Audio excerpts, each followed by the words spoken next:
नमस्कार, मैं हूं आपके साथ अंकिता पाल। ब्यूटिंग की शुरुआत करते हैं। मुख्यमंत्री योगी आदित्यनाथ नोएडा पहुंचे हैं। इस दौरान वे नोएडा में सिफी डेटा सेंटर का उद्घाटन किया है। आपको तस्वीरें दिखा रहे हैं जो कि नोएडा से हैं, जहां पर सीएम योगी आदित्यनाथ नोएडा पहुंचे। इस दौरान उन्होंने सिफी डेटा सेंटर का उद्घाटन भी किया है और तस्वीरें आपको लगातार दिखा रहे हैं जो कि नोएडा से हैं, जहां पर फीता काटकर सीएम योगी आदित्यनाथ ने उद्घाटन किया है। दरअसल यहां पर एक डेटा सेंटर बनाया गया है जिसका नाम सिफी डेटा सेंटर है और इसका उद्घाटन सीएम योगी आदित्यनाथ करते हुए नजर आए, जहां पर उन्होंने पहले फीता काटा और इस दौरान उन्होंने उद्घाटन किया है।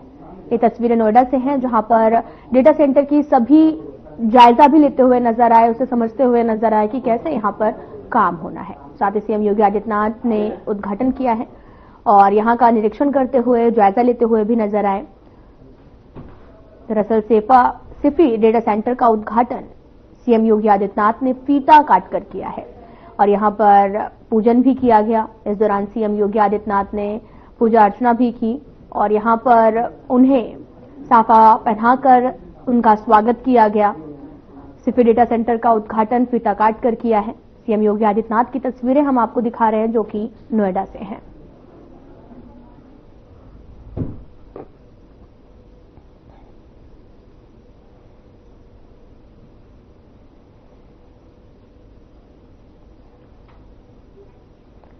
आपको बताते चलें कि CM Yogi Adityanath Sify data centre पहुंचे हैं और सिफी डेटा सेंटर पहुंचने के बाद में उन्होंने फीता काटकर कार्यक्रम का उद्घाटन किया है।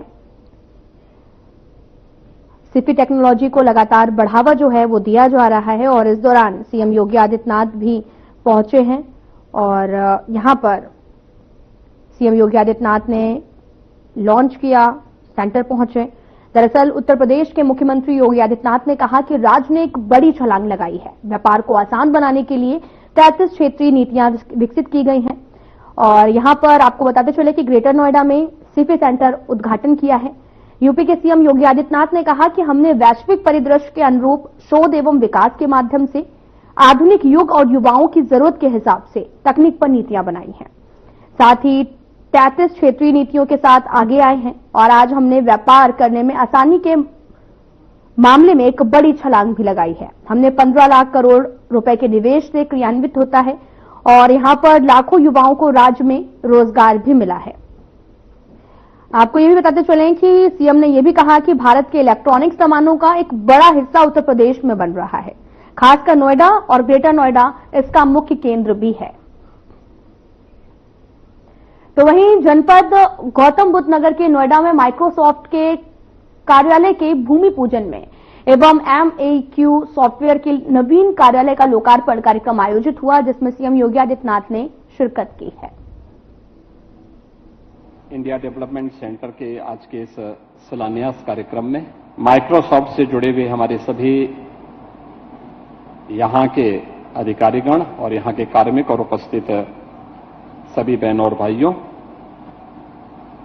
मैं सबसे पहले माइक्रोसॉफ्ट भारत में और खासतौर पर उत्तर भारत में अपनी एक सशक्त उपस्थिति दर्ज करने के लिए आज इस ग्राउंड ब्रेकिंग कार्यक्रम के माध्यम से हमारे बीच में है। मैं माइक्रोसॉफ्ट की इस उपस्थिति के लिए राजीव कुमार जी को, इनके चेयरमैन और सीईओ श्री सत्या नडेला जी को और उनकी पूरी टीम को हृदय से धन्यवाद देते हुए उत्तर प्रदेश में उनका स्वागत करता हूं, अभिनंदन करता हूं। यह न केवल नोएडा के लिए बल्कि उत्तर भारत के लिए आईटी सेक्टर के एक नए युग की शुरुआत है और माइक्रोसॉफ्ट ने यह साबित किया है कि आज के दिन पर उत्तर प्रदेश इन्वेस्टमेंट का सबसे बेहतरीन डेस्टिनेशन बनकर के उभरा है। मुझे जो बताया गया है कि माइक्रोसॉफ्ट का इंडिया डेवलपमेंट सेंटर के मुख्यालय के बाहर ये उनका सबसे बड़ा R&D का एक नया सेंटर बनेगा। इस केंद्र की स्थापना हो जाने पर हैदराबाद के बाद अब Uttar Pradesh India development centre के नवीन परिसर का एक नया घर होगा। आईडीसी नोएडा एआई और क्लाउड कंप्यूटिंग के माध्यम से भारत के टेक्निकल इकोसिस्टम को न केवल सुदृढ़ता प्रदान करेगा बल्कि प्रधानमंत्री मोदी जी के विजन को और प्रभावी ढंग से जमीनी धरातल पर उतारने के कार्यक्रम को भी आगे बढ़ाएगा। यह एआई, क्लाउड कंप्यूटिंग और साइबर सिक्योरिटी जैसे इनोवेशन के एक हब के रूप में कार्य करेगा। उत्तर प्रदेश में माइक्रोसॉफ्ट की उपस्थिति पहले से है। नोएडा में इनके कार्यालय पहले से संचालित हो भी रहे हैं और अब इस 15 एकड़ के भूभाग में इनका यह सेंटर इस दिशा में इनकी प्रभावी उपस्थिति को न केवल उत्तर प्रदेश के लिए बल्कि उत्तर भारत के लिए प्रस्तुत हो रही है। मैं इसके लिए इनका हृदय से यहां पर स्वागत करता हूं, अभिनंदन करता हूं। मुझे बताते हुए प्रसन्नता है कि पिछले 8 वर्ष में उत्तर प्रदेश में हमारी सरकार ने प्रधानमंत्री मोदी जी के मार्गदर्शन में उत्तर प्रदेश को नए भारत के एक नए उत्तर प्रदेश के रूप में प्रस्तुत करने में सफलता प्राप्त की है। उत्तर प्रदेश के अंदर देश की आबादी का सबसे बड़ा स्केल हमारे पास मौजूद था, लेकिन उसमें स्पीड नहीं थी। स्केल को स्पीड के साथ जोड़ने का कार्य पिछले 8 वर्ष के अंदर उत्तर प्रदेश के अंदर देखने को मिला और इसके लिए हम लोगों ने प्रधानमंत्री जी के मंत्र रिफॉर्म, परफॉर्म और ट्रांसफॉर्म को प्रभावी ढंग से प्रदेश के अंदर लागू करने के लिए 33 सेक्टोरियल पॉलिसीज के माध्यम से ईज ऑफ डूइंग बिजनेस के कार्यक्रम को प्रभावी ढंग से आगे बढ़ाया है। आज निवेश मित्र पोर्टल के माध्यम से 500 से अधिक क्लियरेंस हम लोग सिंगल विंडो के माध्यम से प्रदेश के अंदर उपलब्ध करवा रहे हैं। जो एमओयू प्रदेश के अंदर कोई भी निवेशक करता है उसकी ऑनलाइन मॉनिटरिंग की व्यवस्था निवेश सारथी के माध्यम से हम लोग करते हैं और जो निवेश प्रदेश के अंदर हो जाता है उस निवेश में इंसेंटिव देने का कार्य भी हम लोग ऑनलाइन ही उसको वितरित करने का कार्यक्रम को भी आगे बढ़ाते हैं और विगत 8-10 वर्षों के अंदर किए गए प्रयासों का परिणाम है कि आज उत्तर प्रदेश में मोबाइल फोन के मैन्युफैक्चरिंग में 65% हिस्सेदारी उत्तर प्रदेश की है और इलेक्ट्रॉनिक कंपोनेंट्स के उत्पादन में उत्तर प्रदेश 55% भागीदारी के साथ देश के अंदर नंबर 1 पर है। उत्तर प्रदेश का नोएडा और ग्रेटर नोएडा तेजी के साथ इलेक्ट्रॉनिक मैन्युफैक्चरिंग के एक हब के रूप में उभरा है और इस दिशा में हम लोगों ने तेजी के साथ कार्यक्रम को आगे बढ़ाया है। उत्तर प्रदेश में हम लोगों ने जो भी कदम बढ़ाए हैं आज उसके बहुत सारे परिणाम आए हैं और मैं खास तौर पर आपको इस बारे में बताना चाहूंगा कि अभी हाल ही में दुनिया की जो सबसे बड़ी गैदरिंग थी महाकुंभ प्रयागराज, यह एआई आर्टिफिशियल का सबसे बड़ा केंद्र बनकर के उभरा है। आपने देखा होगा कि कैसे हम लोगों ने इस पूरे क्षेत्र को, महाकुंभ को एआई की नवीन तकनीक के साथ हमने इसका भरपूर उपयोग महाकुंभ के दौरान किया था और उसके परिणाम स्वरूप 66 करोड़ से अधिक श्रद्धालुजन प्रयागराज आए और सुरक्षित फिर अपने गंतव्य को वापस भी गए। रास्ता की पावन डुबकी लगा करके प्रफुल्लित होकर के गए। उत्तर प्रदेश ने इस दिशा से बहुत सारे कदमों को आगे बढ़ाया है। खासतौर पर डिजिटल गवर्नेंस की दिशा से प्रदेश सरकार के द्वारा जो कदम बढ़ाए गए हैं, हम लोग गांव-गांव में खाद्यान्न वितरण के कार्यक्रम को ई-पॉस मशीन के माध्यम से उसको सुगमता पूर्वक हरेक उस लाभार्थी तक पहुंचाने का काम कर रहे हैं। डीबीटी के माध्यम से शासन की योजना का लाभ हरेक लाभार्थी तक पहुंच जाए। इसने भ्रष्टाचार की कमर तोड़ी है और लाभार्थी इसका लाभ ले रहा है। राज्य सचिवालय में ई ऑफिस व्यवस्था हमने प्रभावी ढंग से लागू की है और उत्तर प्रदेश का युवा डिजिटली सशक्त हो, इसके लिए 2 करोड़ युवाओं को हम लोगों ने स्वामी विवेकानंद युवा सशक्तिकरण योजना के अंतर्गत स्मार्टफोन और टैबलेट वितरण के एक बड़े कार्यक्रम को अपने हाथों में लिया है, जिसमें 50 लाख नौजवान अब तक इससे लाभान्वित हो चुके हैं। आईटी और उससे संबद्ध क्षेत्र में हम लोग IIT Kanpur, IIM Lucknow, SGPGI Lucknow के साथ artificial intelligence, 5G, 6G, drone, blockchain technologies, wireless communication, meditech के क्षेत्र में जो 7 हमारे सेंटर ऑफ एक्सीलेंस, इन सभी संस्थाओं के साथ मिलकर के हम लोग बना रहे हैं। और यह सेंटर ऑफ एक्सीलेंस वहां पर शोध के एक बेहतरीन केंद्र के रूप में स्थापित होंगे, बल्कि 100 स्टार्टअप को भी इसके माध्यम से प्रोत्साहन हम लोग प्रदान करेंगे।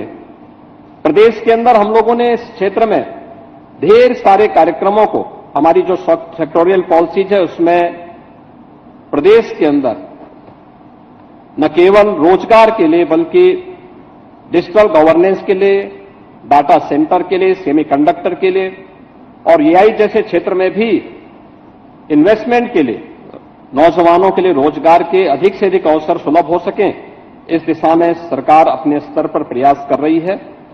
और माइक्रोसॉफ्ट जैसे वैश्विक दिग्गज के आने से प्रदेश के प्रतिभाशाली युवाओं को आगे बढ़ने का एक अवसर प्राप्त होगा। और जो राजीव कुमार जी ने यहां पर अपने प्रारंभिक उद्बोधन में कहा है कि यहां के यूनिवर्सिटीज के साथ में, इंस्टीट्यूशंस के साथ में वे एमओयू करते हुए यहां के युवाओं के स्किल डेवलपमेंट में अपना योगदान देंगे, मुझे पूरा विश्वास है कि उनका यह R&D का यह सेंटर न केवल उनका इंडिया डेवलपमेंट सेंटर के तर्ज पर एक महत्वपूर्ण सेंटर के रूप में उभरेगा, बल्कि उत्तर प्रदेश और उत्तर भारत के नौजवानों को स्किल डेवलपमेंट करके आगे बढ़ाने और उनको अधिक से अधिक एम्प्लॉयमेंट देने में सफल होगा। मैं आज के इस अवसर पर, इस ग्राउंड ब्रेकिंग के अवसर पर माइक्रोसॉफ्ट को, राजीव कुमार जी को और उनकी पूरी टीम को एक बार फिर से हृदय से धन्यवाद देता हूं, अपनी मंगल में शुभकामनाएं देता हूं और विश्वास करता हूं कि यह निवेश न केवल माइक्रोसॉफ्ट के लिए बल्कि उत्तर प्रदेश के लिए भी सुखद होगा। मेरी मंगल में शुभकामनाएं हैं। ग्रेटर नोएडा में शारदा केयर हेल्थ सिटी का लोकार्पण मुख्यमंत्री योगी आदित्यनाथ ने किया। उन्होंने कार्यक्रम को संबोधित भी किया है। यूनिवर्सिटी के पास अब 1800 बेडेड हॉस्पिटल की सुविधा हो चुकी है, जिसमें 1200 बेडेड पहले से ही शारदा यूनिवर्सिटी के मेडिकल कॉलेज का शारदा हॉस्पिटल के नाम पर पहले से संचालित था और 600 बेडेड का ये मल्टी सुपर स्पेशलिटी हॉस्पिटल, जिसमें ऑन्कोलॉजी, कार्डियोलॉजी के साथ ही यहां पर अन्य महत्वपूर्ण उन सभी सुपर स्पेशलिटी की सुविधा यहां पर उपलब्ध करवाने की व्यवस्था की गई है और अच्छे विशेषज्ञों को इन्होंने यहां पर रखने का प्रयास किया है, जिसके लिए गौतम बुद्ध नगर और उत्तर प्रदेश के वासियों को अब तक एम्स दिल्ली में या फिर देश के अन्य भागों में जाने के लिए मजबूर होना पड़ता था। इस सुविधा के लिए शारदा ग्रुप को मैं सबसे पहले हृदय से धन्यवाद देता हूं।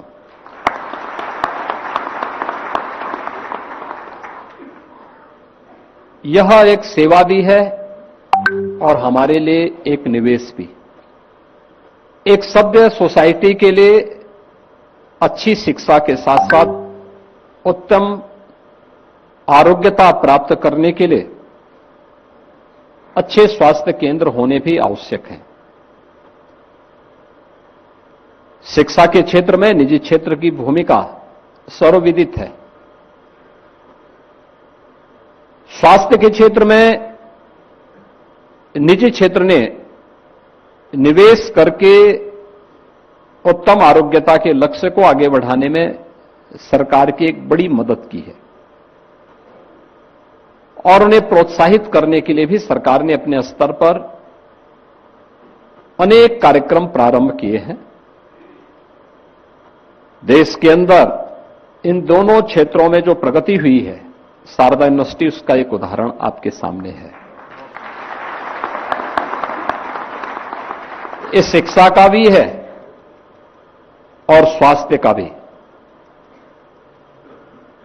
एक महत्वपूर्ण केंद्र बनकर के उभरा है। बहनों और भाइयों, हम सब इस बात को जानते हैं कि अच्छी शिक्षा के अभाव में हमारी प्रगति थम जाती है और अगर आरोग्यता के उत्तम साधन नहीं है तो समाज के विकास में वह स्थिति एक ब्रेकर जैसी बन जाती है। वह अपने आप में सिस्टम के लिए एक बोझा हो जाता है। पिछले 10 वर्ष में प्रधानमंत्री मोदी जी के नेतृत्व में इस देश ने अनेक क्षेत्रों में विकास के नए प्रतिमान स्थापित किए हैं। आप अनुमान करिए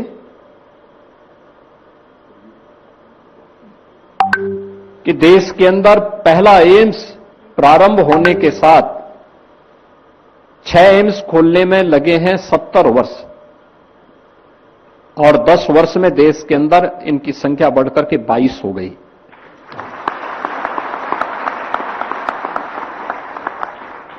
उत्तर प्रदेश ने प्रधानमंत्री मोदी जी के मार्गदर्शन और नेतृत्व में पिछले 8 वर्ष में स्वास्थ्य के क्षेत्र में अनेक कदम बढ़ाए हैं। आजादी के पहले से लेकर के 2017 तक उत्तर प्रदेश में गवर्नमेंट ने केवल 12 मेडिकल कॉलेज बनाए थे। जनपद है 75, लेकिन मेडिकल कॉलेज थे 12। और आज मुझे बताते हुए प्रसन्नता है कि गवर्नमेंट के स्तर पर 40 मेडिकल कॉलेज हम लोगों ने पिछले 8 वर्ष में उत्तर प्रदेश के अंदर बनाए हैं।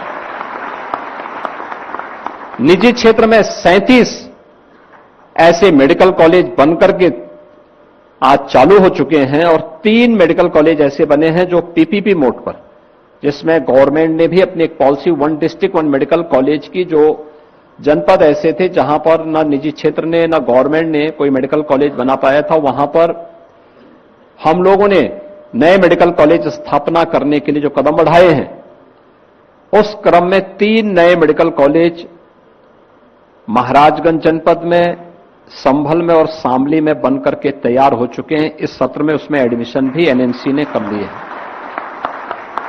आने वाले समय में भी बलिया और बलरामपुर में नए मेडिकल कॉलेज बनाने के लिए हमने इस बजट में पैसे की व्यवस्था की है और इसके साथ ही सरकार ने यह भी व्यवस्था की है कि अन्य जो जनपद हमारे बचे हैं, कुल 6 जनपद ऐसे बचेंगे जिनमें मेडिकल कॉलेज अभी बन नहीं पाए हैं, वहां मेडिकल कॉलेज बनाने की दिशा में सरकार ने बड़े अभियान को अपने हाथों में लिया है। आज उत्तर प्रदेश में 2 एम्स संचालित हैं, गोरखपुर में और रायबरेली में।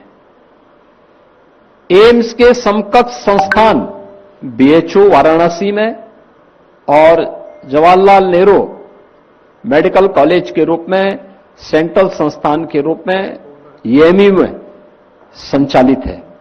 प्रदेश के अंदर हर जनपद में गरीबों को डायलिसिस की सुविधा प्राप्त हो, यह व्यवस्था निःशुल्क सुविधा हर जनपद में हमने उपलब्ध करवाई है। वहां पर सीटी और एमआरआई की सुविधा प्राप्त हो, यह भी व्यवस्था प्रारंभ की है। लेकिन ग्रामीण क्षेत्र में हम लोगों ने काफी प्रयास किया कि अच्छे डॉक्टर मिले, अच्छे एक्सपर्ट मिले, टेक्निकल हैंड्स मिले, इस सुविधा को और अच्छे ढंग से आगे बढ़ाया जाए। हर रविवार के दिन उत्तर प्रदेश के अंदर हर पीएससी में मुख्यमंत्री आरोग्य मेला आयोजित होता है। मुख्यमंत्री आरोग्य मेले के माध्यम से हम लोग केंद्र और राज्य शासन के द्वारा स्वास्थ्य के क्षेत्र के लिए कौन कौन से कार्यक्रम चल रहे हैं, इनका प्रचार प्रसार भी करते हैं। फ्री में ओपीडी भी चलती है, वहां पे दवा आदि भी उपलब्ध कराई जाती है। मेरा यह मानना है कि आज प्रधानमंत्री आयुष्मान भारत की स्कीम, मुख्यमंत्री जन आरोग्य योजना की स्कीम, ये देश के अंदर सर्वाधिक उत्तर प्रदेश के अंदर हम लोग उपलब्ध करा रहे हैं। अब तक हम लोग लगभग 10 करोड़ लोगों को इसके गोल्डन कार्ड भी उपलब्ध करवा चुके हैं।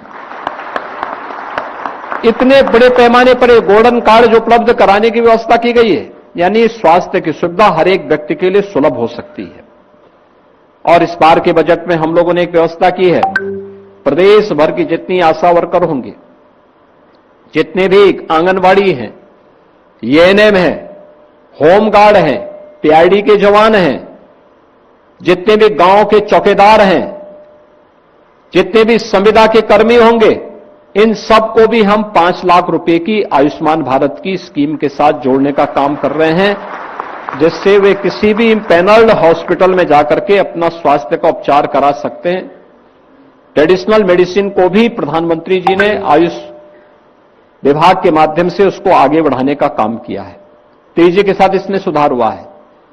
आज मेडिकल के क्षेत्र में भारत, आपने देखा होगा, सरकार थोड़ी भी सुविधा उपलब्ध करवा दे, थोड़ा फैसिलिटेट कर ले, कैसे पूरी दुनिया टूट पड़ती है। महाकुंभ प्रयागराज उसका एक उदाहरण है। 66 करोड़ 30 लाख संतगण और श्रद्धालुजन देश और विदेश से प्रयागराज पहुंचे। आपने देखा होगा, उन्होंने सुविधा की परवाह नहीं की, उन्होंने इस बात की परवाह नहीं की कि कैसे हम पहुंचेंगे, क्या सुविधा मिलेगी। हमारा प्रयास था, जब महाकुंभ आयोजन करने के पहले जब हम लोगों ने व्यवस्था बनाई थी, हम लोग ये मानते थे कि 1 करोड़ से कम श्रद्धालु प्रतिदिन आएंगे। 45 दिन में 40 से 45 के बीच में श्रद्धालु आएंगे। और हम लोगों ने प्रयास किया था कि संगम नोद से 3 से 5 किलोमीटर की दूरी पे 5000 एकड़ क्षेत्रफल में हम लोगों ने पार्किंग की व्यवस्था दी थी। लेकिन आपने देखा होगा, प्रतिदिन का जो एवरेज आया है, यह 1.5 से 2 करोड़ पर डे का आया है। यानी जो हम सोचते थे उसका 3 से 4 गुना श्रद्धालु आते थे। तो स्वाभाविक रूप से हमारी पार्किंग का स्पेस कमजोर पड़ गया और लोगों को 10-10 किलोमीटर, 15-15 किलोमीटर पैदल चले। लेकिन जैसे ही उनको, चाहे वह भारत का हो, सनातन धर्मावलंबी हो या किसी भी मत, मजहब और संप्रदाय का दुनिया का क्यों न रहा हो, जिसने भी संगम में डुबकी लगाई वह प्रफुल्लित होकर के गया, वहां से प्रफुल्लित होकर के गया। और ऐसे ही मैं कह सकता हूं, महाकुंभ प्रयागराज की सफलता के बाद मैं आप सबसे कह सकता हूं, हेल्थ टूरिज्म एक बहुत बड़ा सेक्टर है। दुनिया इस ओर भारत को देख रही है। आर्टिफिशियल इंटेलिजेंस का बेहतरीन उपयोग करके हम लोग इस दिशा में क्रांतिकारी परिवर्तन ला सकते हैं। और मेरा तो यह मानना है कि यह देश का गौतम बुद्ध नगर जनपद एक बहुत बड़ा एआई सेंटर बनने वाला है।